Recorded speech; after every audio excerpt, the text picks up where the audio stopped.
Selamat siang semua. Apa kabar hari ini? Saya berharap kita semua selalu dalam lindungan Tuhan kita, Yesus Kristus.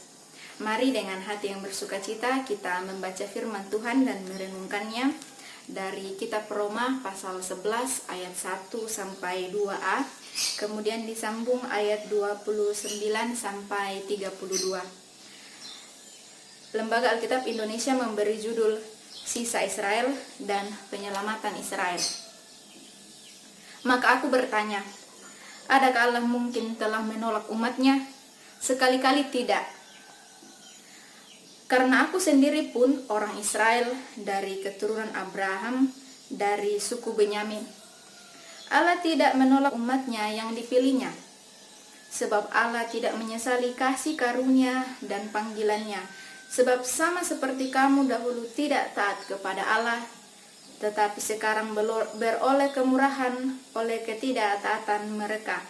Demikian juga mereka sekarang tidak taat, supaya oleh kemurahan yang telah kamu peroleh, mereka juga akan beroleh kemurahan.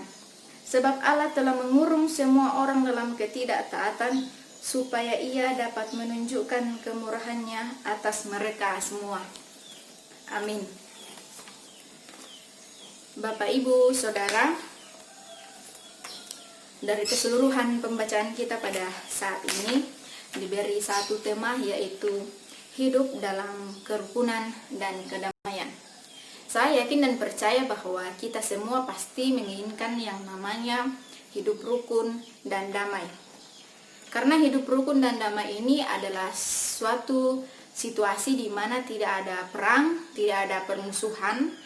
Yang ada itu hanya ketentraman, nyaman, dan damai. Jadi saya rasa bahwa kita semua pasti menginginkan yang namanya hidup rukun dan damai. Bapak, Ibu, Saudara, kitab Roma ini ditulis oleh Paulus kepada jemaat di Roma. Jemaat di Roma ini adalah jemaat yang tidak didirikan oleh Paulus ataupun juga rasul-rasul lain. Kemungkinan jemaat di Roma ini didirikan oleh orang-orang Yahudi yang bertobat pada hari Pentakosta. Ini kita bisa lihat dalam Kisah Para Rasul 2 ayat 10. Bapak, Ibu, Saudara, jika kita memperhatikan di ayat 1, di sini Paulus ingin menekankan bahwa Allah tidak pernah menolak umatnya. Kata tidak di sini digunakan Paulus sebab dia memberi dirinya contoh. Paulus mengatakan bahwa Allah tidak pernah menolak umatnya sebab Paulus sendiri telah mengalaminya. Yang dahulu Paulus ini adalah seorang penganiaya Kristus, tetapi Paulus mendapat kemurahan Allah. Allah tidak menolak Paulus, melainkan menjadikannya sebagai rasul. Dan kemudian di ayat 2 dikatakan bahwa jadi umat itu tidak akan ditolak oleh Allah karena mereka adalah umat pilihan Tuhan. Kata dipilih di sini dalam bahasa Yunani berarti proekno, yang artinya dalam bahasa Indonesia yaitu tahu sebelumnya. Jadi bahwa umat yang dipilih Allah ini, umat pilihan Tuhan, adalah orang-orang yang sebelumnya telah dikenal oleh Allah. Tujuan Paulus di sini menulis ayat 1 dan ayat 2 kepada jemaat di Roma bahwa Paulus ingin mengatakan bahwa siapapun bisa menjadi umat Allah karena Allah sendiri menghendakinya. Sekalipun jemaat di Roma ini bukan bangsa Israel, yang katanya bangsa Israel ini adalah pilihan Tuhan, tetapi mereka juga bisa menjadi umat Allah karena kemurahan Allah sendiri. Oleh sebab itu, saudara-saudara, kita harus sadar bahwa ketika kita menjadi umat Allah itu karena kasih karunia Allah semata, bukan karena kekuatan kita, tetapi karena kasih karunia Allah.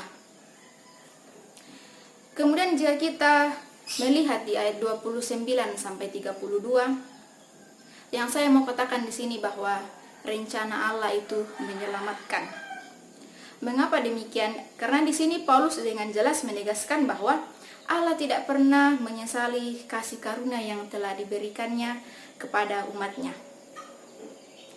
Paulus di sini mau menekankan bahwa setiap rencana Allah pasti ada sesuatu yang baik di baliknya. Perhatikan dalam ayat 30. Di situ dikatakan bahwa sama seperti kamu yang dahulu tidak taat kepada Allah, sekarang beroleh kemurahan oleh ketidaktaatan mereka. Kata kamu di sini merujuk kepada orang-orang yang bukan bangsa Israel, sementara kata mereka merupakan orang-orang Israel. Di sini rencana Allah nyata bahwa ketika bangsa Israel ini menolak bahkan mengabaikan keselamatan yang diberikan oleh Tuhan, Allah memiliki rencana di balik semua itu. Ia memberikan keselamatan itu kepada bangsa-bangsa di luar Israel, supaya bangsa di luar Israel ini juga memperoleh keselamatan. Tujuan Allah memberikan keselamatan kepada bangsa-bangsa yang bukan Israel ini supaya membangkitkan rasa cemburu dalam hati bangsa Israel, supaya mereka juga bisa berbalik kembali kepada Allah. Ini jelas dikatakan dalam ayat 31 bahwa sebab kemurahan yang telah kamu peroleh, kemurahan yang telah diperoleh oleh bangsa bukan Israel, mereka juga beroleh kemurahan. Bangsa Israel juga beroleh kemurahan. Jadi di sini ada hubungan timbal balik. Bangsa Israel mengabaikan atau menolak keselamatan yang diberikan Tuhan, karena itu bangsa-bangsa lain ikut diselamatkan. Karena bangsa lain ikut diselamatkan, bangsa Israel juga menerima keselamatan. Nah, sampai di sini Paulus mau mengatakan bahwa baik orang Israel maupun yang bukan Israel itu dapat beroleh keselamatan dari Allah.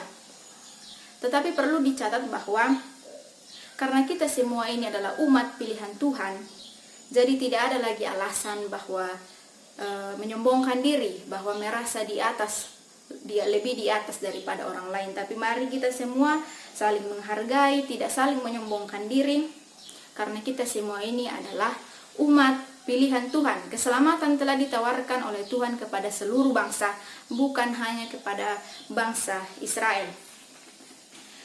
Nah, Bapak Ibu Saudara, dari renungan kita ini ada sebuah ilustrasi.